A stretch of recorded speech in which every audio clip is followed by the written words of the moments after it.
Мына бүгүнкү Азем Маданий борборунун 11 жылга толуусуну куттуктап келген бардык эл кызматында жүргөн аталарыбыз, апаларыбыз, агалар, эжелер бүгүнкү байрамыңыздар көңүлдүү улансын.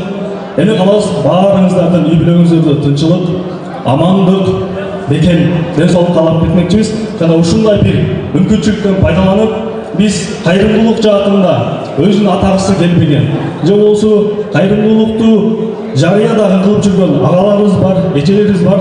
Ошолорго кыскача биз боорукер жүрөк медалыны тапшырып коюуга уруксат этиңиздер. Жана ошондой эле тамошо лигасынан биз актриса кызыбыз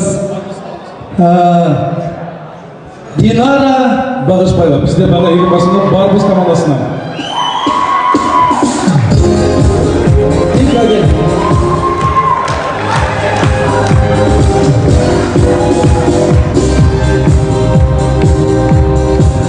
Макенден Тазем Токтосунов сыйланат. Келиңиз. Тазем Токтосунов.